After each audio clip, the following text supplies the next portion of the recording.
Au moins, il va servir l'église, va l'ongola bazemi, aïe kolongola, ceux qui à côté à l'ongoli, si comme ceux qui servent au sous à zuiser l'église. Il faut se battre autour, on va d'abord va l'ongola, on a pas déjà. Pas des images qui fâchent.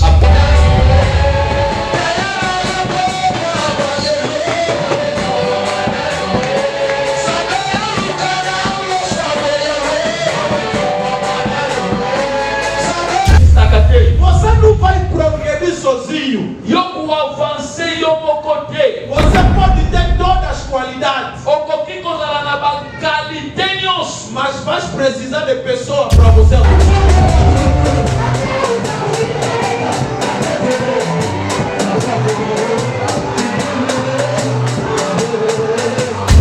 Ele fez des homens. Ele leva as mãos Como ali você está aqui de lá para o Espírito Santo descer. Il faut Pierre aí. E Pedro deve chegar. Irmão, Presença nzambe sala eu te reserva.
Começa a adorar a Deus no tempo da adoração, não se manda.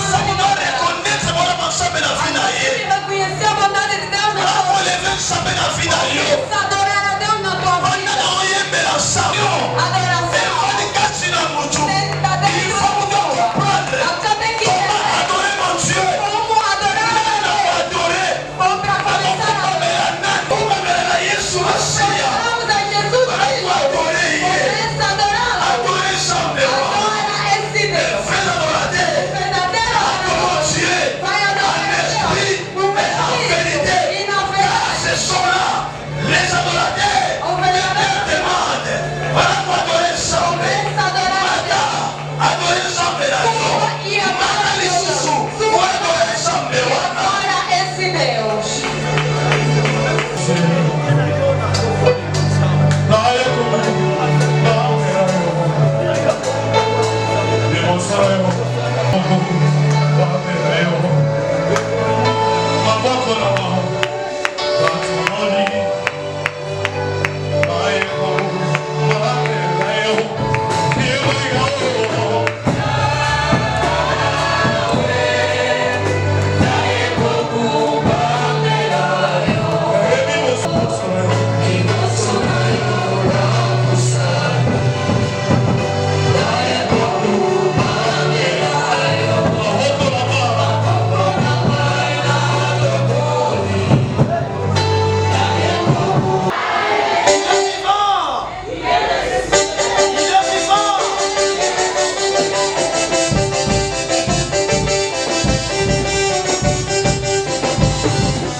Venho agradecer a Deus porque muitos não acordaram hoje.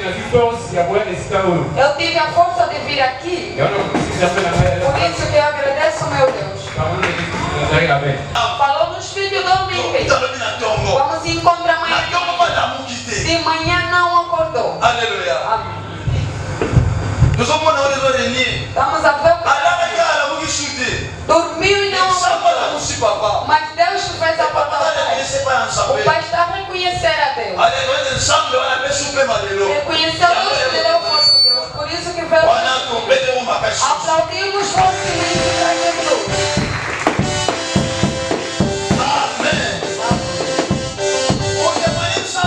Testemunhar a Deus. Não só porque te deu casamento ou te deu dinheiro. bachane mukumbai tena igreja adorer Deus. Não procurar filho para pôr nas costas para vir na igreja. Azomoka kuyati. Não estão conseguindo vir. Batuboni baluga baluba. Quantas pessoas estão procurando falar? Azomolobate. Não estão Alana conseguindo. koma inane. Estão no coma 1 ano. 5 ans tambora katema 5 polikolo. anos não anda, não fica de pé. Samba lola. Mas Deus do céu. Abisha utemanesimuza. Quem vai testemunhar mais a Deus?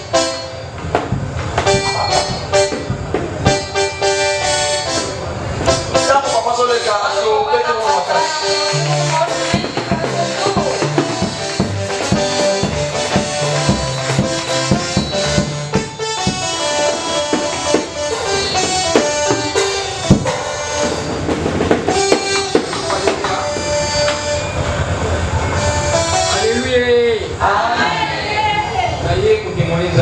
Vim testemunhar o meu Deus.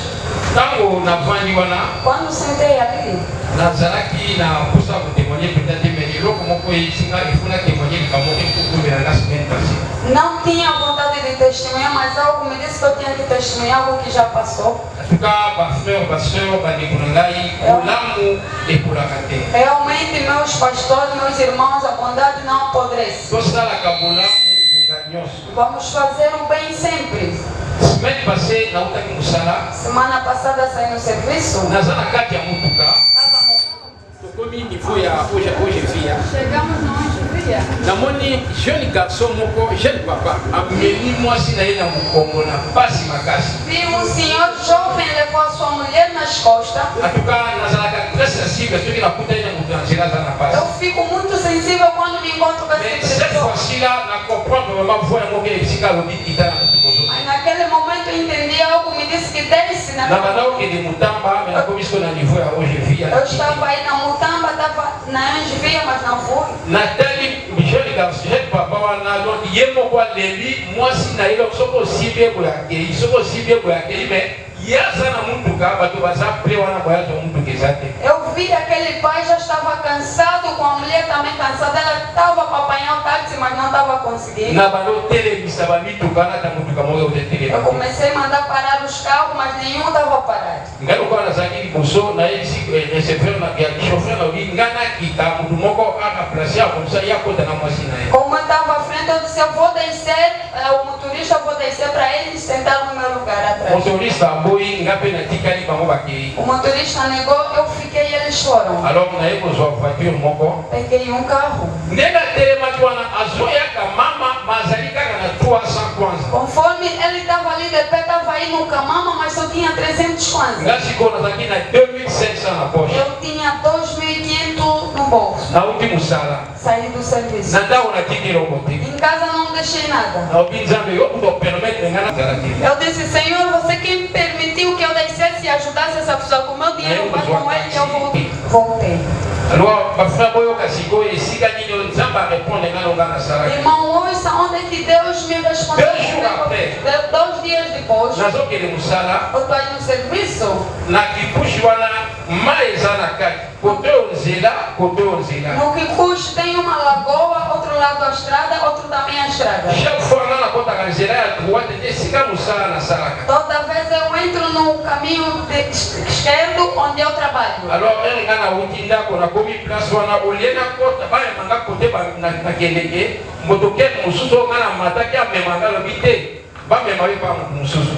Quando eu saí de casa para o trabalho, em vez de ir sempre no caminho que eu vou, o motoqueiro me levou no outro caminho. zoka nde motokere azomemanga wana bazali ekili ya moto misato oyo basalelaka bato mabe. Quer dizer que aquele motoqueiro que estava a me levar são bandidos que andam assaltar as pessoas. soki moto moko ayebi kote ya kipushi wana omati na pe okokuta kuna mpenza nde babomaka bato okuta vraimen isolé. Se tem já alguém que foi no Kikuchi, vai encontrar um sítio isolado onde matam as pessoas. alors ere bakei bakenga biso moto oleka na zelo te alobi te moko moko ezali kuna tokokatisa élection nakotaka donc tokomi kokenda baplace moko isolé mutu te mais nazomona déjà te moto ezolanda biso na nsima. Irmão, começamos a ir num sítio isolado. Eu estava a ver atrás, 2 motos estavam a nos seguir. en tout cas nazalaki na suka nabeleli kaka nzambe Realmente estava no fim, clamei ao Senhor. nabandi korapele ye sikoyo donc basouvenir mosusu nga nasala. Comecei a lembrar os bens que eu já fiz. moto mibale wana baye babare biso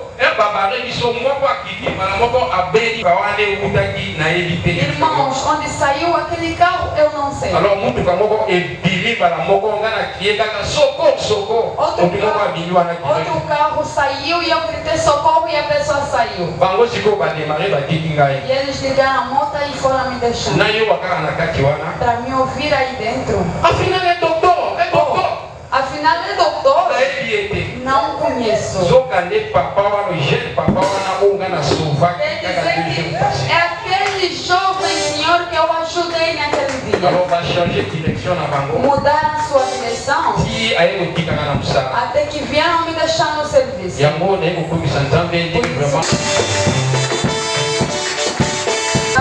Testemunha. Aleluia. Amém. Eu comi na mamãe da cantiga personnel. Chegou o momento de cântico individual. Aleluia. Amém. Amém. Amém.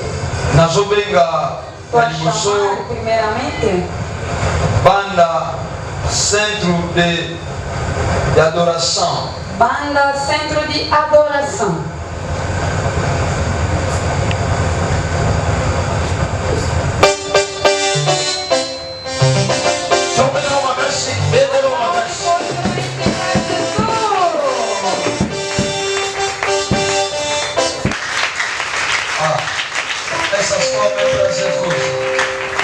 É para Jesus. Alguém diga comigo, glória a Deus. Glória a Jesus. Uau, saúde a presença do Espírito Santo em meio de nós. Não foi fácil, mas pela glória de Deus estamos aqui. Estamos a vigorosa. O carro que estava no levar escapou a bater no outro carro. Mas Deus está conosco. Deus já sabia que estamos aí servir. Não tinha que acontecer o mal. Quem que está comigo, diga glória a Deus. Só temos uma música. Só. Uau. Se coloca de pé de vocês. Melhor que não adorar a Deus.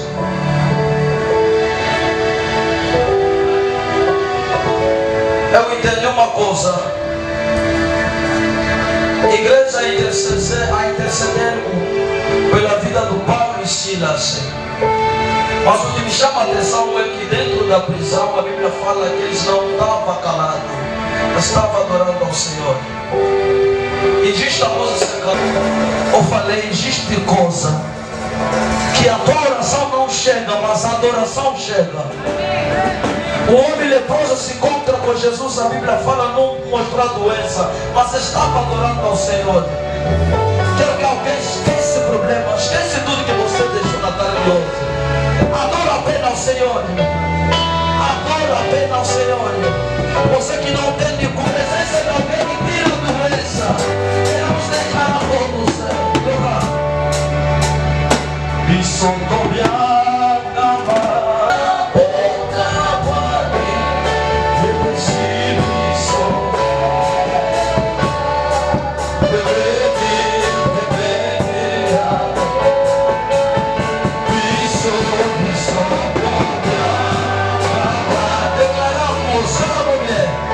Oh,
Pelas bebidas alcoólicas, mas vamos entregar pelo Espírito Santo de Deus. Aleluia. Vamos adorar a Deus, vamos adorar a Deus, vamos adorar a Deus. Vamos adorar a Deus. Feche seus olhos. Eu sei que eu não tenho uma voz muito linda assim, mas vamos adorar a Deus. Aleluia. Aleluia.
Vamos a chamar a última pessoa.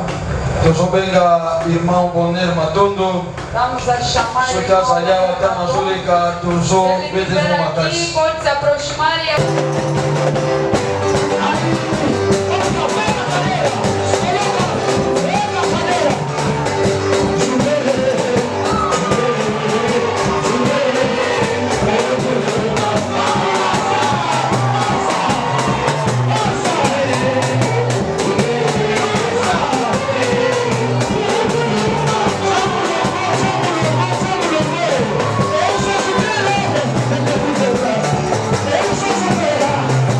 Thank you.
Chegamos no momento de ofertório. Avec beaucoup de respect, Aí, com todo o respeito, vou convidar o meu pai, mon père, meu pai, Papa Zenon, Papá Zenon, quando está passando, aplaudimos fortemente para Jesus.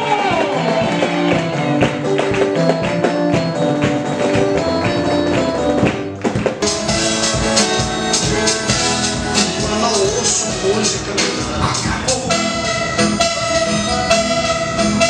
A luta que estava vivendo e sofrendo acabou. O choro que estava molhando meu rosto cessou. Hoje eu não choro mais, não choro mais. Já passou.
Il est vivant.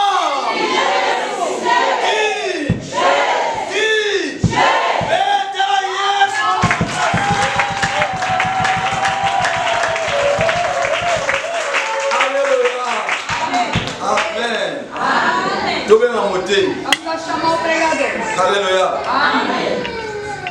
Mas não estou preparado para te apresentar o pregador da Aleluia. Então na sobenga. Quando estou a chamar. Então na sobenga. Então na sobenga. Pastor Moïse. Notre papa está na sobenga.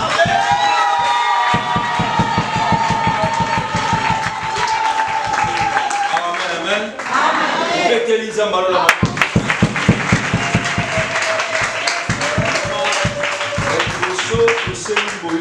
Realmente, primeiro pedimos na bapapa aos na pais, bagrand basala nzambe nyonso e aos toza grandes, a todos os servos de Deus que mpona estão retard pelo atraso. deuxièmement Segunda, toza na problème ekomi kuna na makambo ya musique temos um problema que chegou ali na mpe música. tozolika yango solution Estamos à procura da kovanda solução. bongo te tocontinue Não podemos parce que ficar makambo assim ezoloba como na estamos. circonstance nyonso tokomisa nzambe As primeiras que em todas as parce circunstâncias vamos que adorar. ye ayebaki ozala boye Porque ele sabia que seria. amen amen Amém. tolingi toyamba mosali ya nzambe Queremos escolher o servo de Deus. jeleme mosali ya nzambe aza lipamboli mpo na ngai na yo na pokwa Amado, lelo o servo de Deus é a bênção para mim e para mosali ya você. nzambe oyo aolesa biso lelo O servo de Deus que está nos alimentando. alobaka mpo na part ya nzambe Ele fala a parte de Deus. azondimasamaka lelo Eu estou até aqui, ó. meme monde ya ténèbre eyebaki Mesmo o mundo das trevas sabia. tokopambwama na nzela ya docteur prospère Seríamos abençoados. Amen, amen. Amém. balinga te Querendo como. mais nzambe apona moto moko atelemisa Eu escolho uma pessoa. e na moto wana soki bino bosoutenir ye komati Nessa pessoa, se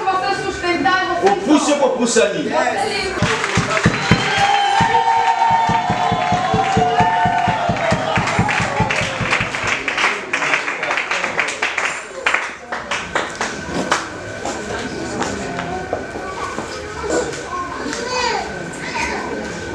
Shalom.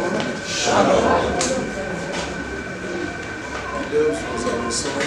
nzambe apambola biso Gostaria que lêssemos a palavra de Deus nasepelaki totanga maloba na nzambe antes de tomarmos assentos. avant ete tovanda na bisika na biso Vamos ler dois textos. tokotanga bateste mibale Gênesis capítulo 1, verso 26. Genèse chapitre 1 verset 26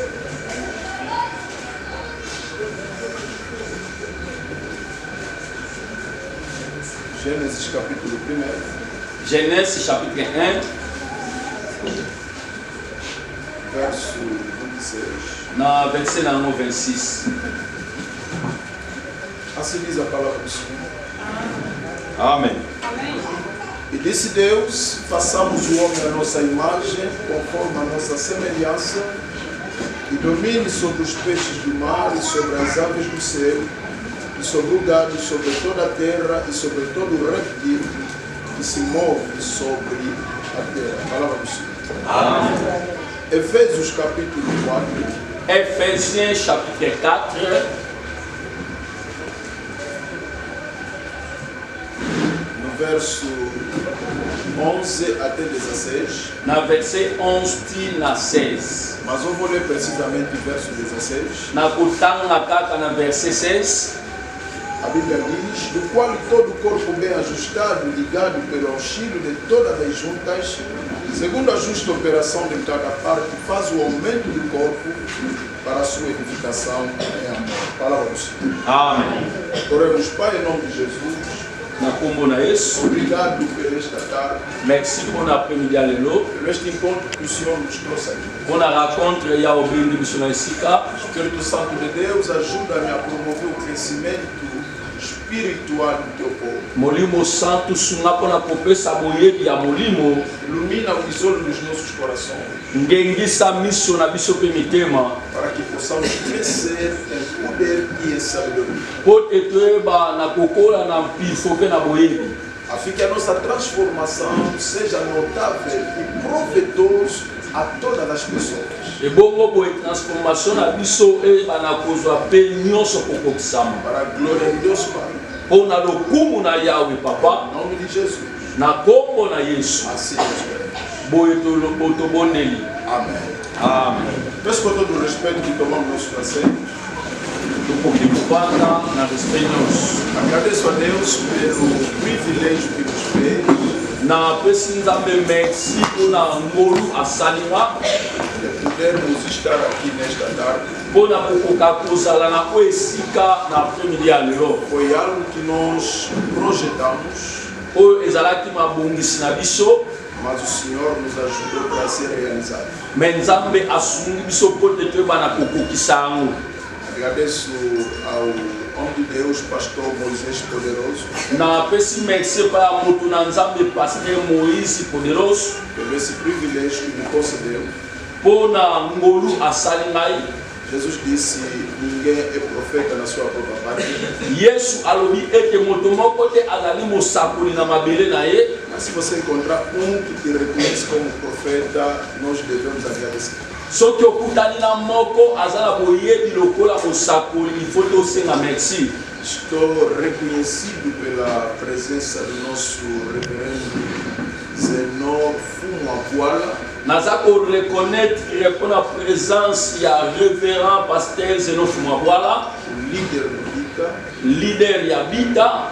Eu andei muito, Na tamboli mingi, mas em muitos lugares quando chego, quando falo que eu vivo em Bita, só me perguntam: conhece o pastor Zenon?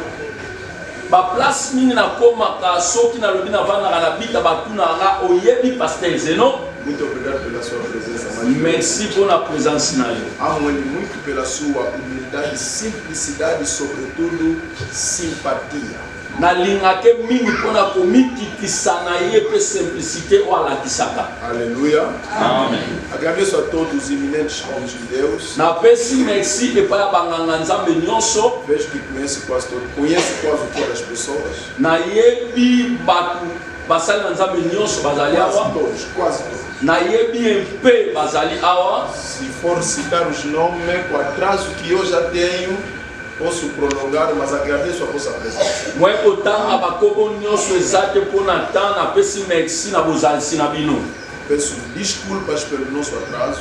Na sengi bolimbisi pona retard. Tivemos uma complicação na parte do motorista que deveria me pegar para chegar até. Tozalaki na nkokoso pona chauffeur koya na biso kokoma na esika. Amém.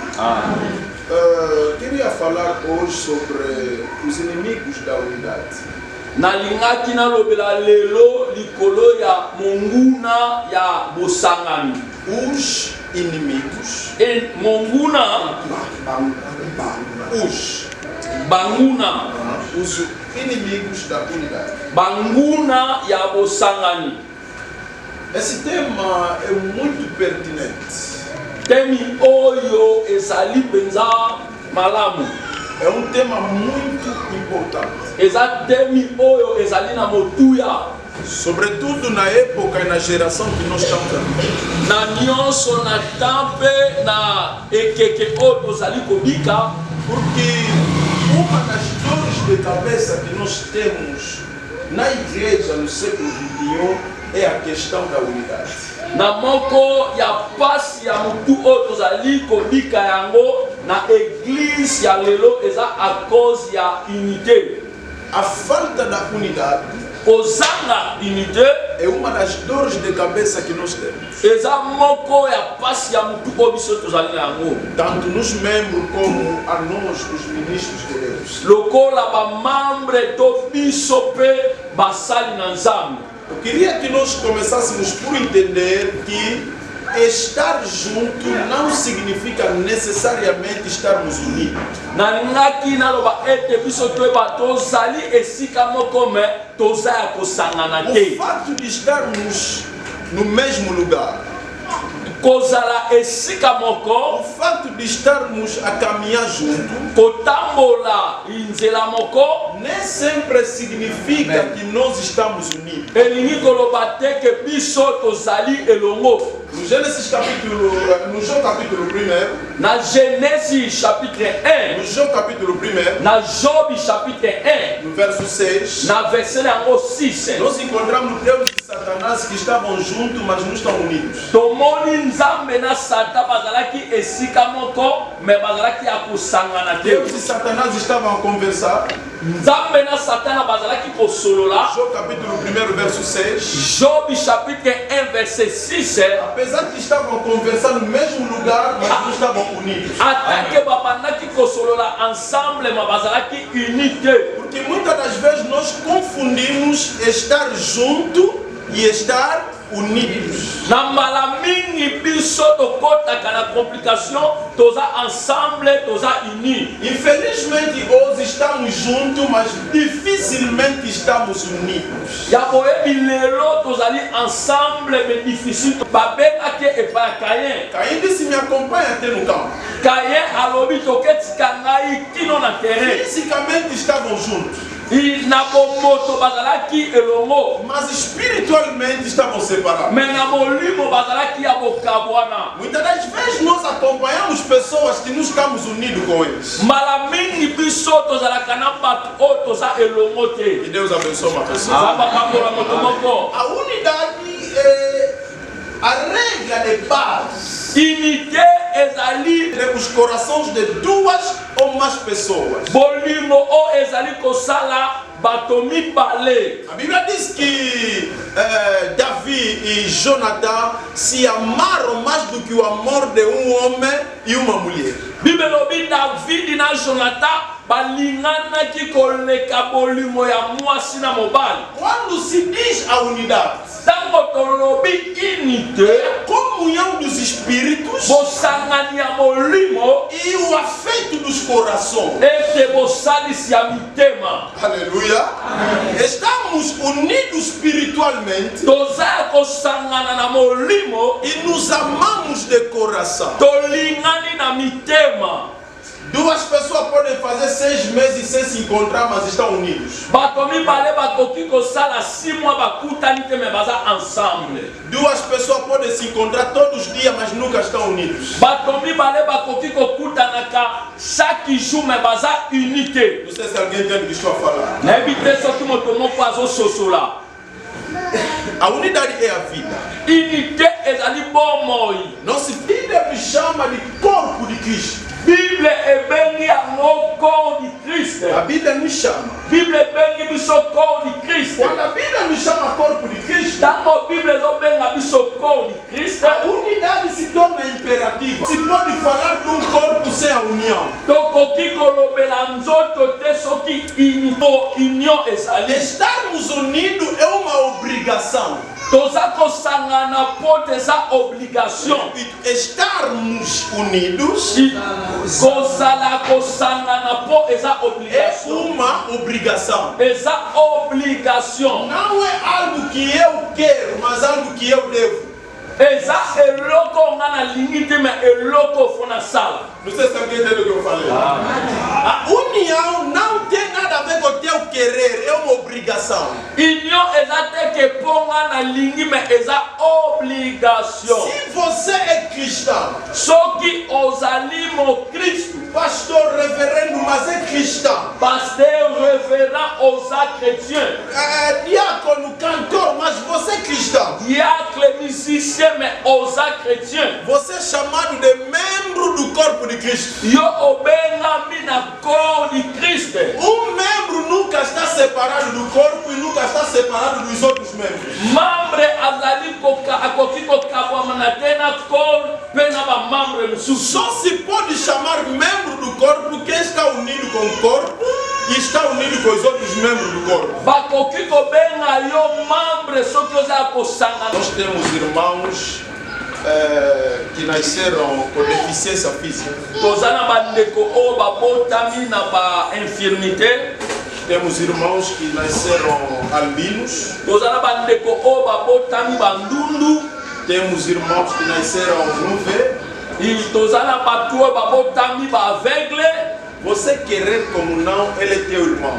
Yo olinga te aza ndeko na yo. Porque o irmão para nós, Deus lhe impõe. Ndeko mpona biso nzambe nde atiaka. Eu não jejuei para você ser meu irmão em Cristo. Ngai nazokila te po yo ozala ndeko na ngai Eu mo não entrei Kristo. no retiro para você ser meu irmão em Cristo. Nakoti na retraite te Na po kota ozala retraite. nakota retraite te po ozala ndeko na ngai Foi chrétien. Deus que me impôs você na minha vida. Eza nzambe nde moto atia yo na bomoi na ngai. Quando eu aceitei Cristo, encontrei também você tinha aceitado Cristo e tornamos irmãos. Ntango ngai nayambi Yesu nakuti yo boyamba Yesu tokomi bandeko. Você pode ser albino, pode vir com deficiência, mas não deixa de ser meu irmão e eu não deixo de ser teu irmão. Okoki ozala ndundu okozala na okotikala kolongwa te ndeko na O ngai. homem pode escolher amigo, mas o homem nunca vai escolher irmão. Moto akoki kopona camarade, jamais akopona ndeko. Ele pode escolher vizinho, nunca vai escolher o irmão. Akoki kopona voisin, akopona ndeko O te. irmão é a escolha divina. Ndeko ezali boponami divine. O irmão é Deus que escolhe para você. Ndeko nzambe nde aponaka pona yo. Eu vim te dizer que Deus me escolheu para você, Deus te escolheu para mim. Ndenge na biso nzambe aponanga pona yo, nzambe apona yo pona nga. Aleluia. Mas existem algumas coisas que impedem com que essa união possa existir. Eza koexiste na makambo oyo ezali koempêche union existe te. Eu fico me perguntar por que nós somos unidos. Ngai na mitunaka pona nini te toza uni. Não, sinceramente, não somos unidos. Ya solo penza biso toza uni te. Quando eu cheguei, o pastor Moisés me disse: não, meus pastores foram por causa do atraso. Eu disse: que pastor que faz atividade à tarde que termina às 17 horas? Ntango nakomi paster Moïse abinanga bapaster mibale bakei mpona natuni ye paster nini asalaka activité abima 17 heures juste. Meu filho, que pastor faz atividade à tarde que termina às 17 horas? Fuma bwana paster nini asalaka activité na poko abima 17 heures juste. Essa falta de união. Eza bozangisi ya union. Não, vou dizer, não está demorando, mas 17 horas. balobi ozovumela pe 17 Se heures. fosse já 9 horas, tá bom. So ezalaki 19 heures, ça va. Aleluia. Por que nós somos unidos? Mpona nini te toza uni? Antes de eu falar dos inimigos, Avant ete nalobela baennemi, eu quero vos trazer uma reflexão. nalingi namema biso na réflexion. Conhecem algum bairro em Luanda que os cristãos dominam economicamente? nayebi quartier moko na Será que Luanda. conhecem? Est-ce que oyebi quartier moko na Luanda bachrétien badominaka financièrement? Naquele bairro, a maioria que vem de lá são cristãos, armazéns são dos cristãos, lojas dos cristãos. Conhecem esse bairro? Non, não existe. Oyebi quartier moko bamagasin eza bato bavivre wana bazaka bachrétien. Conhecem? Bachrétien bayokaka zuwa mpona succès ya O pastor baninga. Moisés tem igreja aqui. Soki paster Moïse aza na église E awa, alguém vem colocar a igreja aqui atrás. moto moko ekota église na nsima, Ele pode pensar que é combate. akokanisa ete eza bitumba.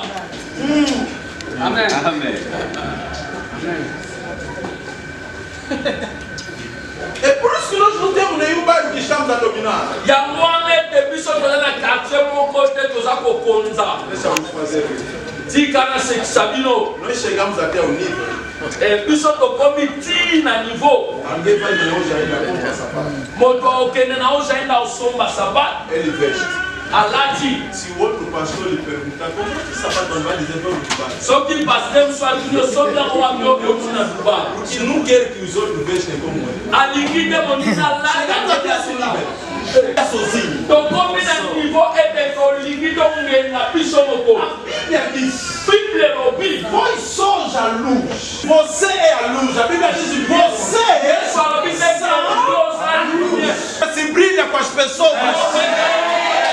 Vós sois a luz. Bino oza ba lumière. Enquanto querermos brilhar cada um no lugar dele, nunca seremos a luz de Angola. Na ntango tolingi tongenga mutu na mutu na esika na ye, tokozala lumière ya ngola Só te. seremos a luz de Angola e segurarmos e brilharmos juntos. Soki biso A tosili igreja primitiva estava na unidade. makasi ya église primitive ezalaki na union. O Pedro poderia andar com João. Pierre Isso que temos. alobi te ke oyo toza na Se yango. fosse no nosso tempo, vai criar polêmica. Soki ezalaki na ntan na biso ekobimisa Por polémique. que o Pedro disse o que eu tenho? Tinha que dizer o que nós temos. Pedro me ignorou. Mpo na nini Pedro alobi ete oyo nga nazali, Pierre aignorenga. Mas o João sabe.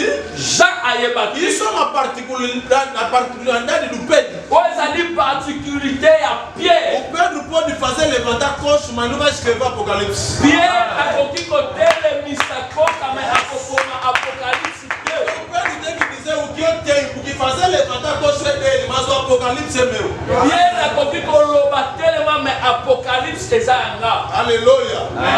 Deixa-me tocar os inimigos. Sikanga na touche ba ennemi. Primeiro inimigo da unidade. Ennemi ya liboso ya union. Por que Bita não estamos com dificuldade de nos unir? Mpona nini bita tozala na pasi ya kosangana? Eu sou morador daqui. Na olobela bita mpona zali oyo afandaka na bita. Quando eu vou nas conferências de Palanco, choro. Ntango nakendaka conférence na palanka nalelaka. Mabor, choro. Mabor nalelaka. Nos bita, se você fazer conferência para ver os pastores, Biso na bita osali conférence omona pasteur eza tem pasi. que chorar, tem que ligar, tem que falar. Fo olela, fo benga, fo loba. Mas os outros já passaram esse nível. Me baninga baleka deja ba étape oyo. Porque se é pastor Moisés que está fazendo, nós todos que estamos a fazer. Soki pasteur Moïse azosala eza biso nyonso tozosala. O primeiro inimigo, Ennemi ya liboso a ambição do primeiro lugar. ezali ambition ya kozala moto wa liboso. É por isso que nós estamos unidos. Yango wana ete tozali unité. Todo mundo quer ser presidente. Moto nyonso alingi azala président. Todo mundo quer aparecer. Moto nyonso alingi komimonisa. Todo mundo quer ser líder. Moto nyonso alingi kozala O motambusi. corpo não funciona assim. Nzoto etakolaka bongo te. O estômago faz grande trabalho, mas não aparece na vista das pessoas. Estoma esalaka musala ebele memonanaka na miso ya Você bato pode te. ser membro do corpo, mas trabalha na invisibilidade. Okoki kozala membre ya corps ozotravaille na Mas invisibilité. está a fazer um trabalho mais importante do que os membros que estão a aparecer. Ozosala musala eza plus important plus que les membres ezokoparaître. O nosso problema hoje, Problème na biso aujourd'hui pensamos que a unidade é igualdade. tozokanisa ete unité eza égalité. Então, se estamos unidos, então nós todos devemos ser iguais. Soki toza uni seke biso nyonso tozala égal. Porque devemos só dar respeito nele.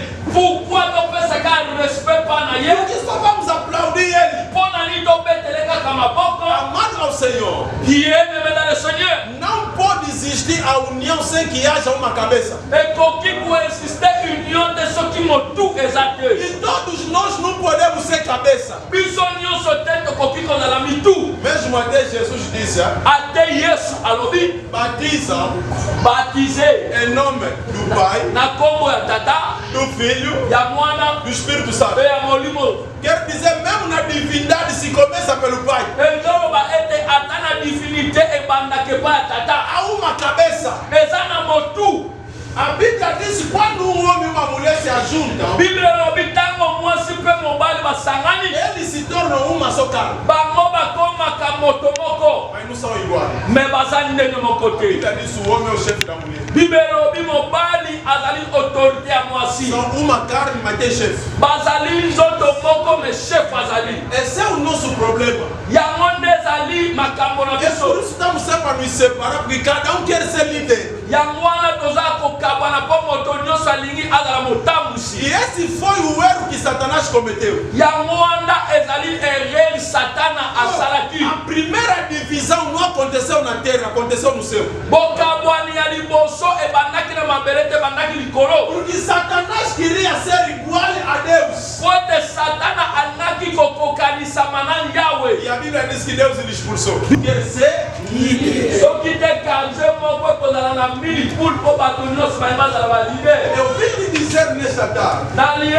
koyebi so na pokwa ya lelo ser importante não quer dizer... Égypte te. José não foi número 1 do Egito. Josefi azalaki numero 1 te ya Mas Égypte. foi ele que salvou o Egito da fome. Me ezalaki ye na bikisaki Égypte na Não nzala. precisa ser o primeiro para você ser importante. eza te ke mpo ozala moto ya liboso mpo ozala important. O destino profético de uma pessoa pode ser atrás de uma outra pessoa. Destine prophétique ya vie ya moto ekoki kozala nsima mpe ya moto. Deus pode te exaltar, mas atrás de alguém. nzambe akoki kotombolome na nsima ya moto. Deus pode te abençoar, mas atrás de alguém. nzambe akoki kopambolome na nsima ya moto. Nosso combate hoje é só de ser o primeiro. bitumba na biso ya lelo tolingi tozala liboso. Vai ser Diego, alguém veio me falar. Evangeliste Diego moto moko ekoyebisanga Doutor, você prega bem?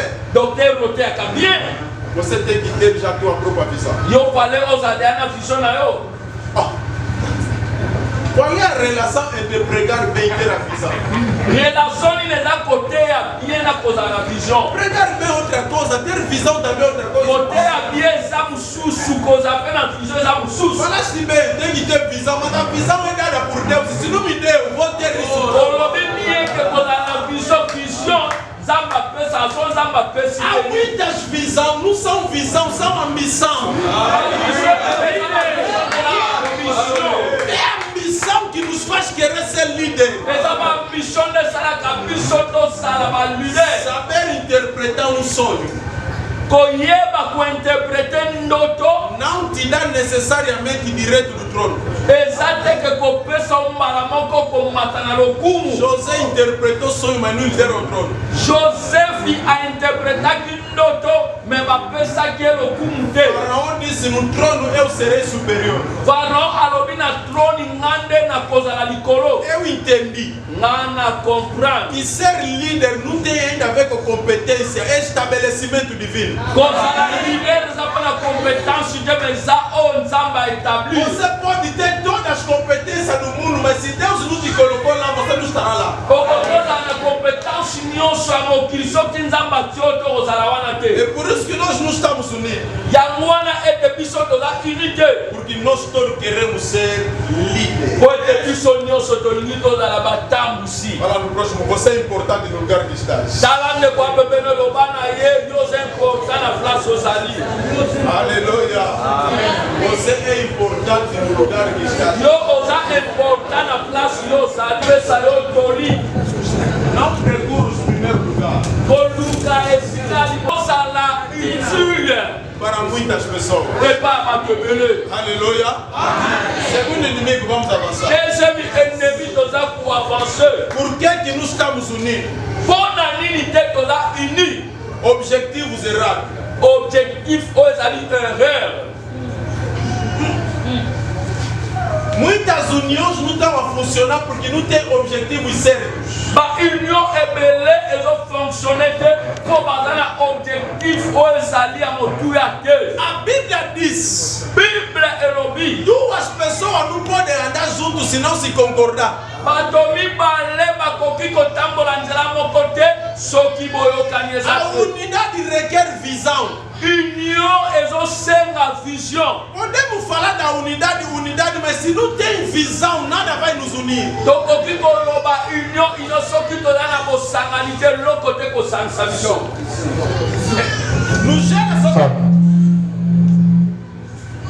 No Gênesis capítulo 11, na Genèse chapitre 11 Deus confundiu língua dos homens que estavam unidos. nzambe akonfondre langi na bato oyo bazalaki uni Lhes espalhou.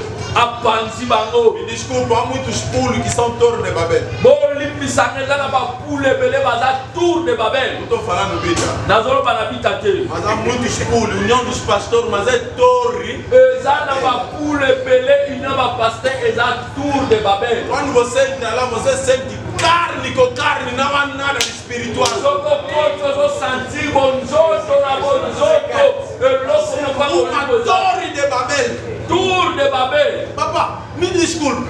papa limbisa Como que alguém pode ligar os outros pastores e dizer não vão naquela atividade? Você está a servir Cristo ou Satanás? ndenge nini moninga akoki kobenga moninga aloba na ye nakokende na aktivité wana tozosalela nzambe bozosalela diabo. Nós não cremos nos pulos, nós cremos em Cristo. biso tozokima puli te me kriste. Alguém pode não estar no nosso pulo, mas se está em Cristo é nosso irmão. puli na biso te me lokola aza na kristi aza ndeko na Esse biso. é o nosso problema. yango nde eza problème na biso. Motivos errados. motif oyo ezali erreur. É por isso também não podemos condenar outras pessoas que não gostam nada de entrar nos pulos. Eles não acham nada, nenhum bom motivo. yango wana toki okondane bato mosusu te balinga kokota na puli te po azomona motive É te. preciso termos uma visão clara. ezosenga ete kozala na vision eza pwele. As pessoas são intelectuais. bato baza mayele. Onde há interesse maior, eles vão vir. place oyo intérêt ya makasi ezali nde Não bayaka. estou falando interesse de roupa, interesse do reino. nazoloba intérêt ya bilamba te me ya likolo. Mas no Atos capítulo 2, me na acte chapitre 2 Deus deu poder num grupo dos homens unidos. Nzambe apesi mpifo na bato o basangani na bomoko. Qual é a diferença entre os homens unidos de Gênesis 11 e os homens unidos de Atos 2? Bokese nini ezali ya bato ya Genèse 11 na ya Acte 2. Lá no Gênesis 11, Kuna na Genèse o 11. interesse não é de Deus, Intérêt ezalaki ya Nzambe é te. dos homens. Ezalaki ya bato. No Atos 2, Na Acte 2. o interesse é de Deus. Intérêt ezalaki ya Nzambe. Deus abençoa toda a união que o interesse é dele. Nzambe apambolaka union nyonso o intérêt ezalaka ye. Infelizmente, muitas uniões de interesse não é de Deus. Boyeba union ebele intérêt ezalaka Nzambe te. Deus não encontra o interesse. Nzambe atalaka intérêt O te. interesse não é do reino. Intérêt ezala reine te. É por isso que muitas uniões não estão a funcionar. Yango wana ete ba union ebele ezofonctionne te. Amado ao Senhor, Bien-aimé dans le Seigneur, eu nos peço em nome de Jesus. nazosenga na kombo na Yesu. Sejamos unidos pelo interesse do reino, Tozala uni mpona intérêt ya royaume, pelo avanço do reino, mpona koavanse na royaume. e não apenas pelos nossos próprios interesses. Ezala te mpona ba intérêt na biso. Aleluia. Terceiro inimigo, Troisième ennemi, a infiltração das más sementes. infiltré ya ba mauvaise semence. Uma das pessoas que estão a criar, Eza na bato oyo baza na kobongisa. uma das pessoas, Na bato oyo baza na kobongisa. deixa eu colocar no outro termo. Eza na Existem pessoas eza na bato que estão no meio de nós, baza na kati na biso, mas não são de nós. me baza na biso te. Um dos problemas que nós temos, Likambo toza na yango, um dos problemas que nós temos, moko na likambo toza na yango. muitas pessoas se chamam pastor, membro na igreja, mas são infiltração de Satanás no meio de nós. Bato ebele tobengaka pasteur, membre de l'église, me baza ba infiltré na kati na biso. E uma das coisas que está a complicar a nossa união é porque estamos com muitas pessoas, mas que não são de Deus. Moko eza kokomplike bayinie na biso toza na bato me baza ya Nzambe te. Porque alguém que é de Deus Mpona nini ete moto oyo azali ya Nzambe é reconhecido pelo fruto do Espírito que está dentro dele. aza koyeba na misala molimo oyo eza na kati na Você ye. vai ver o amor está dentro dele. Yo okomona molimo oyo eza kati na ye. A pessoa pode pregar, as chapas dão a pular. Moto akoki koteya batoli ezopumbwa. Mas se for orgulhoso, não é de Deus. Me soki aza na lolendo aza ya Nzambe te. Estava pregando uma conferência. Na bande kotia na conference moko Eu disse assim: nalobi boye. toda pessoa que é orgulhoso porque acha que conhece a Bíblia, não conhece a Bíblia. Moto nyonso aza lolendo akanisaka ete ayebi Biblia ayebi Biblia te. Eu me encontro com muitas pessoas, você me vê muito orgulhoso porque é ensinador, porque eu conheço a Bíblia. Não, você não conhece. Nakutana na bato ebele alobi nga naza enseignant nayebi Biblia oyebi te. Porque se você conhece a Bíblia, você iria ler aquele versículo que diz: Deus se resiste aos orgulhosos. Soki oyebaki Biblia onakoyeba verset o Biblia ezoloba ete Nzambe aresistaka na O baorgueilleux. versículo que diz: a humildade precede a glória, você iria conhecer isso. Verset oyo ezoloba ete l'humilité Ou seja, você pulou alguns versículos na Bíblia, não leste. eza ete yo osote verset moko na Biblia otangi te. Aleluia. Amen. A infiltração, hoje não sabemos a boa semente com a má semente. Semence pe mauvaise semence. Hoje estamos com problema. As outras alimentar e sair fora, voltar e beber. Eza difficile moto atika sikre na ye ndambu abima pe asonga melango lisusu. Hoje é difícil. Lelo eza passe. Estavas a comer, deixaste um bocado de comida, saíste, voltaste onde tinha 5, 6, 7 pessoas. Hoje é difícil. Obanda kolia biloko mokie place toalaki 5, 6 opini ozongolia mo lelo eza passe. Me desculpe, vou ser um pouco rijo aqui. Pardon na kozala un peu makasi awa. Pastor que procura a igreja do outro estragar, não é de Deus. Pasteur o atei na église ya moninga apefisi azanzambe. Pastor que procura difamar nome do seu irmão, difamar, mesmo sem ter prova, mesmo ter prova, não é de Deus. Pastor alina kopebisa kombo ya moninga ataza na preuve azanzambe. É só me dizer a verdade. Na solo ba solo. Alguém que tem a semente de Deus, Moto oyo azana semence ya nzambe. como que vai procurar a destruição do outro também que tem a semente de Deus? Ndenge nini akoluka kokweya moninga pe oyo azali na semence ya nzambe. Dentro de uma equipa, Na kati ya bosangani moko não existe adversários, ezalaka na adversaire te, existem colegas. ezalaka nde na baninga. Não somos adversários porque estamos na mesma equipa. Biso toza baadversaire te mpo toza na ekipe moko. E numa equipa, quando um vence, todos venceram. Na ekipe ntango moko aganye biso nyonso toganye. Quando um foi à frente, todos foram à frente. Ntango moko ake liboso biso nyonso toke liboso. Que tipo de pessoa que nós temos hoje? Bato ya ndenge nini biso toza lelo. Papá, se o teu coração faz mal quando o outro pastor está com uma boa vida, vê bem a tua conversão, vê bem. Você falhou uma coisa na conversão. Papa soki motema na yo eza koyimayima ntango moninga aza na via malamu. Vê bem. Tala malamu motema na yo. Se quando está aplaudido pelo outro, você tem um coração que está sentindo mal, vê bem. Ou você tem demônio, ou você não é de Deus. Ntango bazobetela moninga maboko motema no ezala koyimayima mitala malamu oza ya nzambe toza Quando a nzambe. Maria e a Elizabeth se encontram, Ntango Maria pe Elizabeth bakutani como as duas estão a carregar sementes de Deus, bango mibale bazali na komema semence ya nzambe. ninguém combate o outro. Moto moko takobundisa A moninga. Elizabeth reconheceu o que estava dentro da Maria. Elizabeth ayebaki oyo eza na kati ya Maria. Esse dia eu preguei uma coisa na igreja, Mikolo nazoteya eloko moko na eglise. está no João capítulo 8. Eza na Job chapitre. Eza na Jean chapitre 8. Pessoas pegaram pedra para tirar na mulher adulta. Moto azwa libanga apambana mwasi ya Pessoas.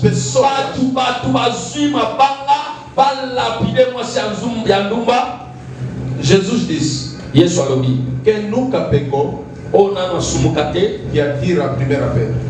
apamba libanga moto ya liboso. Eu aprendi nesse versículo. Inga nasosoli ete na verset oyo Só os pecadores que são os primeiros a procurar apedrejar o outro pecador. eza kaka bato ya masumu nde bazalaka bato ya liboso ya kobamba bato ya masumu Os mosusu na primeiros bango. que pegam pedra são mesmo os próprios pecadores que querem apedrejar o outro pecador. Bato ya liboso basimbaka mabanga eza kaka bato ya masumu.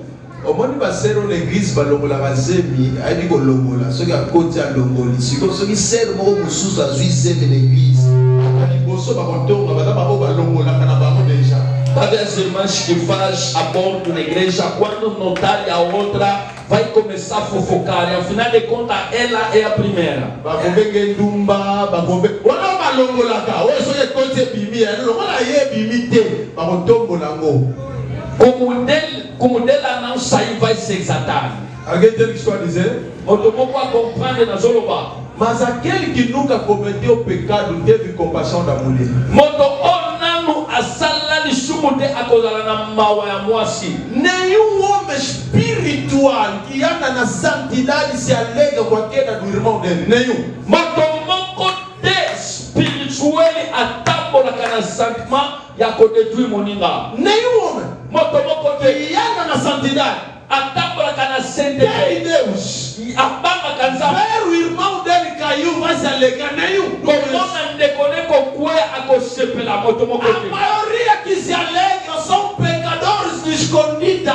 Majorité oyo basepelaka baza bapeche oyo baza caché. É que vão procurar fazer sair o pecado do outro. Oyo bakoluka babimisa lisumu na moninga. O que é que estou a falar? Nini naza koloba? Nós somos infiltrados. Biso toza bainfiltré. Nós fomos Biso infiltrados. tozalaki bainfiltré. Ai, ai, ai. Zara, naloba na ngala, naloba na porte. Biso tozali infiltré. Tozali. infiltré. Donc, à côté la biseau. Biso à côté la biso. Tant où mettre à l'oni bonne semence, Bible le mounia. Aïe à l'oni mauvais. Quando o mês de semeou boa semente, inimigo vem semear mau semente. Somente quer dizer que somente na igreja tem bonne semence, tem bom semente, e também tem mau semente. Papa fumu, É somente na bonne semence, tem bom semente, também tem mau semente. Aquele que cria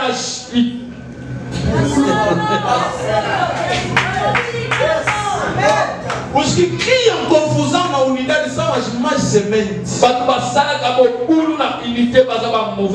Ele pode vir no fumo a bala de mentiu coisa e foi mais no apóstolo Samuel mentiu coisa.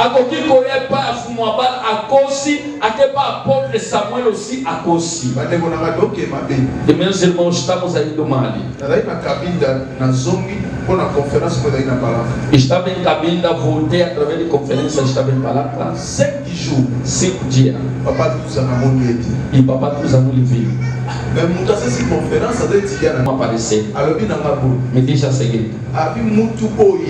Essas pessoas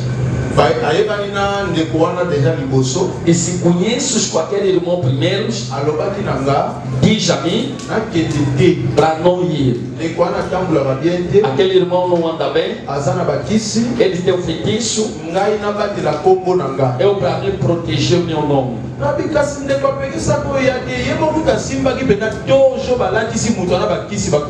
Eu lhe falei, irmão, que te provi para não ver ele que pegou todos e dos irmãos que foi consagrado.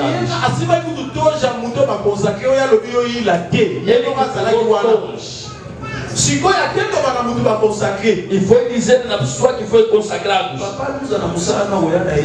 Papai Luiz está no teu trabalho, não vai vir.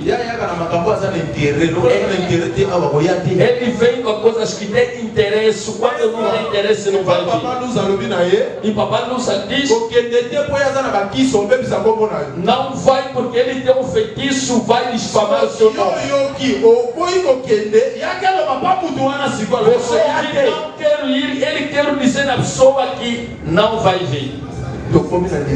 Chegamos até o que nível. É verdade. Ele diz do primeiro dia até o último dia apareceu. Mas o irmão ele proibiu para não vir também ele fofocar. Vamos ter cuidado. Temos muita gente que se infiltraram. São membros de Satanás no meio de nós. Aleluia. Amém. Acho que estamos chegando no fim. Quarto inimigo. Quatrième ennemi. Ignorância do impacto da unidade. Ignorância impacto da união. Por que nós estamos unidos? Porque muitos de nós somos ignorantes do impacto da unidade. Papá, mamãe, você não pode avançar sozinho, isso nunca existe. Você não vai progredir sozinho. Você pode ter todas as qualidades, mas vai precisar de pessoas para você avançar. Muitas pessoas estão bloqueadas. Muitas pessoas estão bloqueadas porque estão isolados sozinhos.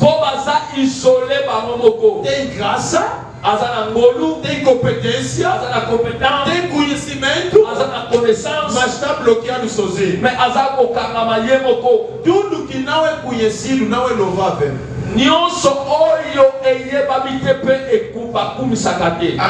Tudo que não é conhecido não é louvável.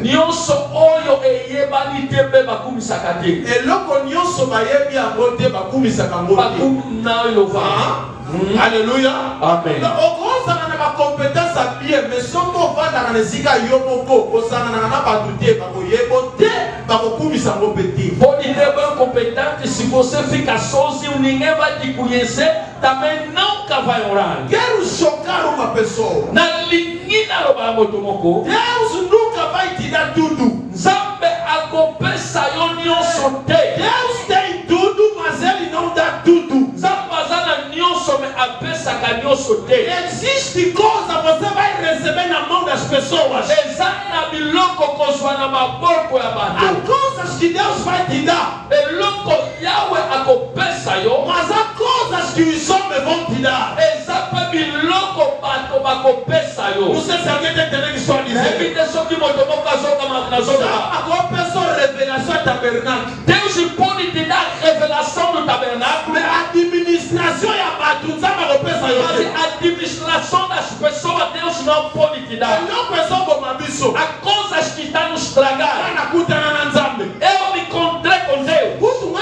remarquei, Até que eu fui remarcado. abrir para bacuta na nzambe na Bíblia, mas não há problema. A maioria da pessoa que se encontrar com Deus na Bíblia teve problema. Abrir rencontre na bango, mas não há problema. Depois de seu encontro teve problema. Moisés a cuta na se nzambe. encontrou com Deus. Nzambe atindie. Deus lhe enviou. Na nzela nzambe algo bom. Depois no caminho Deus quer lhe matar.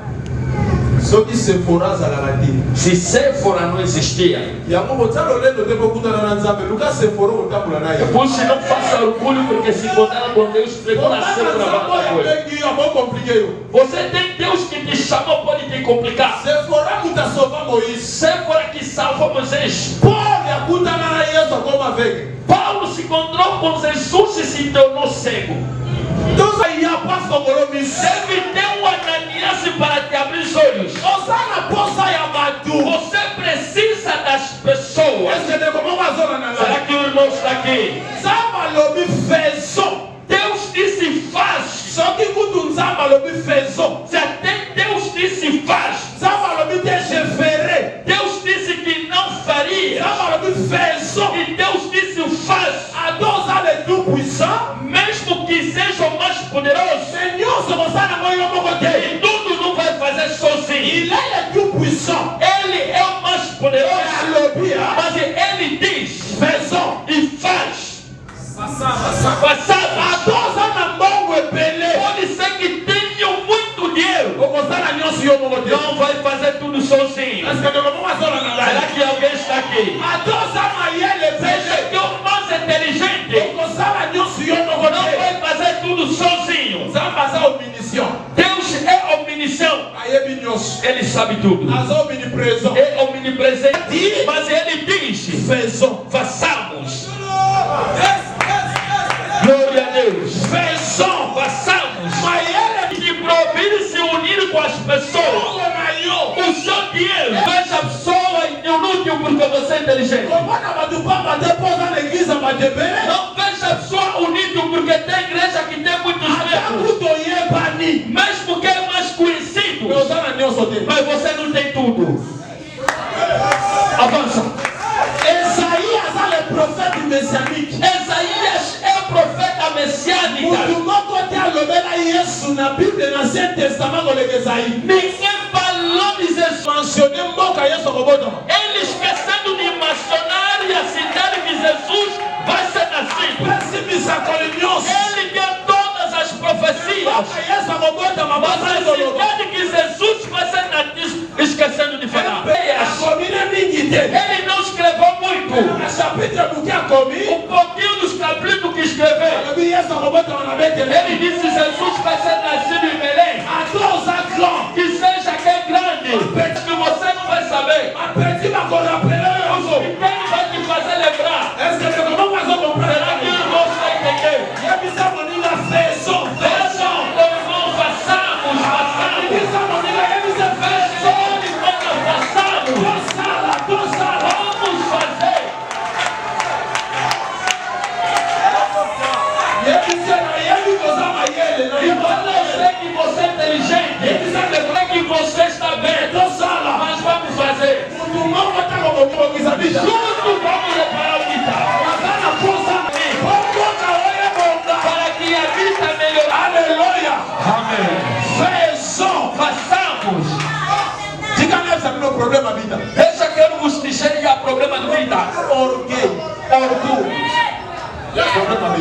Essa vai conseguir.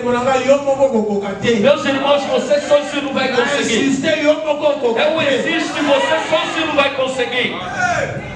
Você precisa da pessoa. Davi disse: j'élève mes yeux vers les montagnes. Eleve meus olhos no monte. D'où me viendra le secours? De onde vem o meu socorro? O seguro não é que uta para da sala de corona. O meu seguro virá naquele que criou o céu a terra. Pierre dá uma puta ali na paralítica. Mas quando Pedro se encontra com o paralítico, não lhe diz que levanta seus olhos. Vai dizer que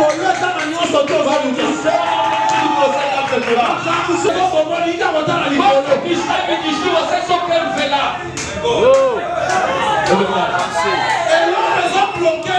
Nós finais de bloquear este. Jésus, il est le multiplicateur de pain, mais Jésus, il n'est pas le distributeur de pain. Jesus foi multiplicado do pão, mas não foi distribuidor do pão.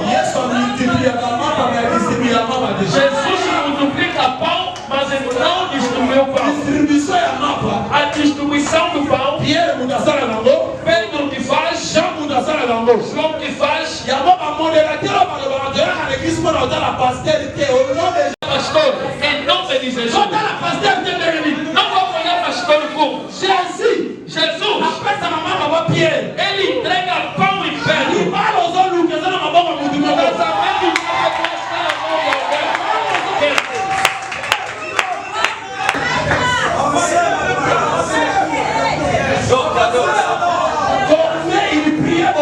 Cornélio orava muito. Entregava muitas esmolas. O anjo veio ter com ele. Disse: manda Saulo e chamar Pedro. Mas o anjo já veio. Vamos acabar aqui. Não, essas coisas. Você ora a Deus. Você dá esmola assim. Mas se não se encontrar com Pedro, o Espírito Santo não vai descer. Yes. Il priait. Ele orava. Il faisait des aumônes. Ele dava as esmolas. Para o Espírito Santo descer. Il faut Pierre. E Pedro deve chegar. Irmão, nação é o satânico. Deus disse, você não entendeu. Deus disse a Abraão: eu te abençoará. Abençoará aquele que vai te abençoar. Deus disse a Abraão: eu Deus vou te abençoar. Vou te abençoar também aquele que vai te abençoar. Quer dizer que Abraão,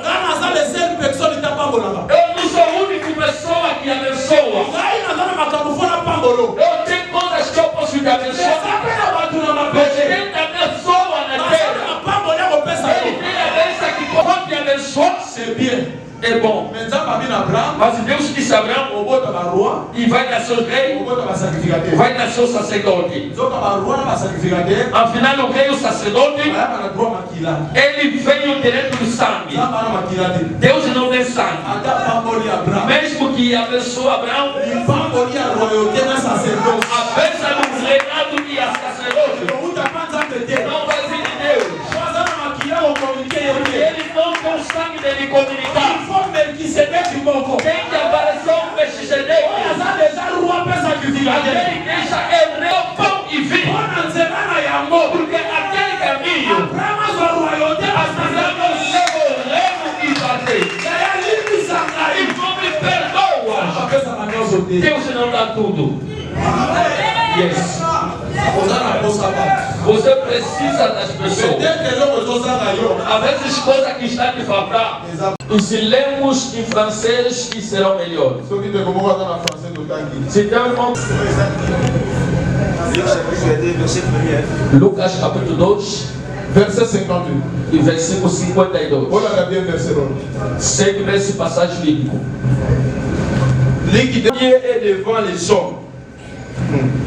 Na versão Outra versão diz a seguinte: Jesus crescia na sabedoria. Il trouva grâce devant Dieu et devant les hommes. Ele teve a graça diante de Deus e do homem. Impacte a vida Em passagem diante de Deus e dos homens. à peine. E chamada Esa grâce aux yeux devant é Dieu. uma graça que recebeu de Deus. Donc, Então, esa grâce aux yeux devant é Dieu. uma graça que recebeu de Deus. Mais confirmation. Mas a confirmação confirmação. A célébration et la grâce aux hommes. E a celebração da graça que Tu você dois tem. trouver grâce devant les hommes. Sem olhar bom. Mais nazalaki boye te mpo bato batalaki ngai na miso malamu Mas te. eu não era assim porque as pessoas não davam conta de mim. Vous avez déjà trouvé grâce devant Dieu. Já encontraram graças diante de Deus. Mais cela ne suffit pas. Mas aí não terminou. Il y a besoin de trouver grâce devant les hommes. Você precisa de ter a graças diante dos Il homens. faut bato batala na miso malamu. As pessoas devem te olhar em bons olhos. Mais pour trouver grâce devant les hommes, E para encontrar a graças diante dos homens, ce n'est pas les compétences. não é a competência, C'est l'attitude.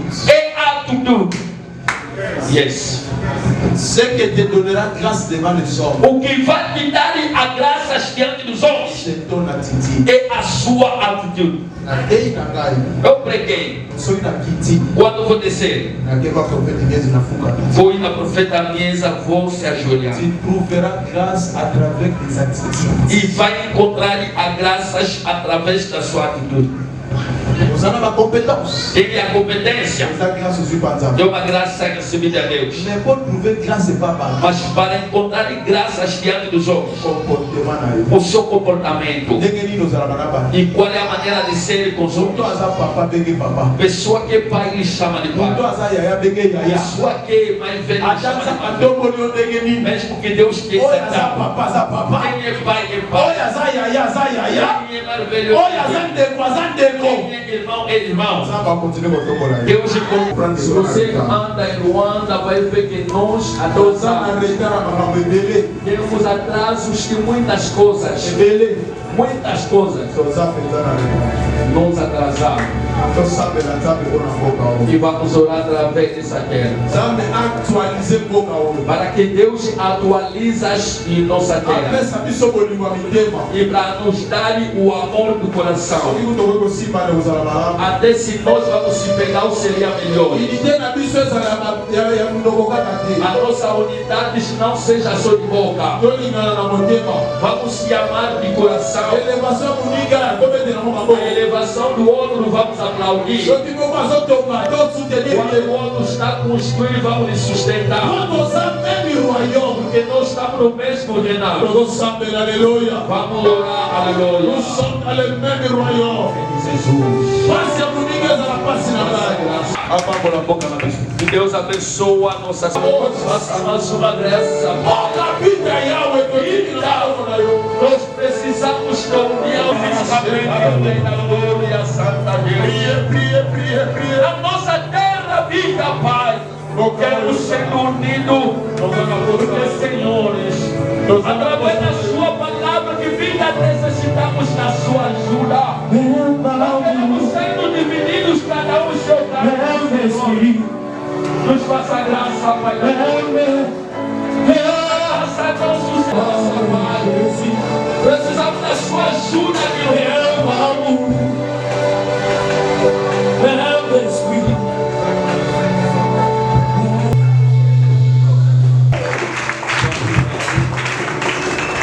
Pambola mosali na ye tolingi tosalisa biso mfani mpona message oyo tosili koyoka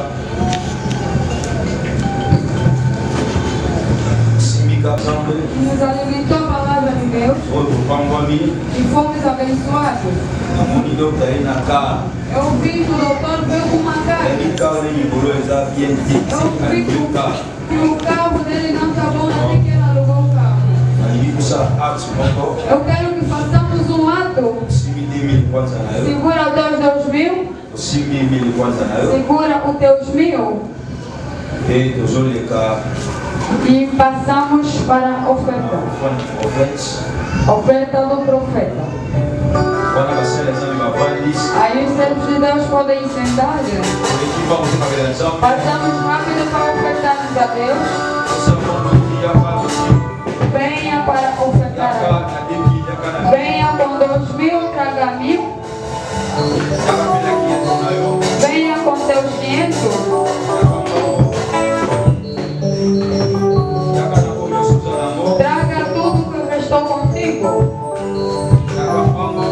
Venha rapidamente.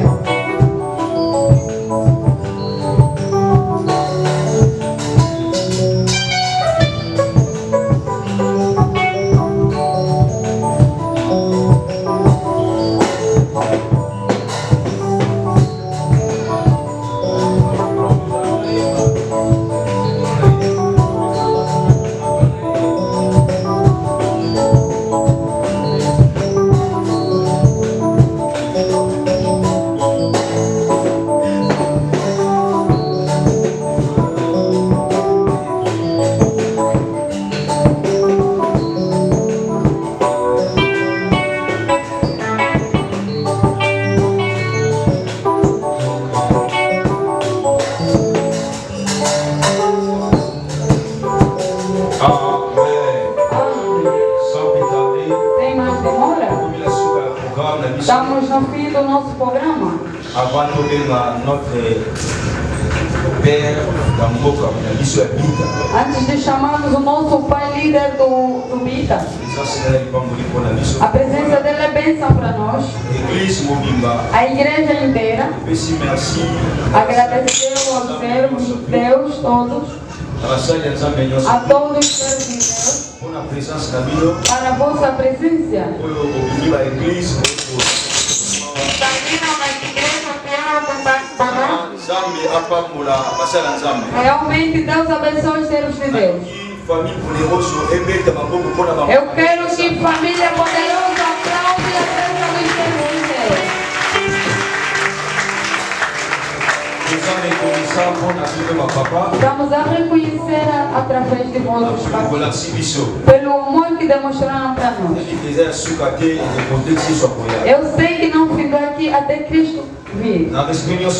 Com todo o respeito, posso chamar o pastor para vir fazer encerramento da oração. Como pai dono do país do Bita, quando o papá fuma, a bola está passando, aplaudimos fortemente para Jesus.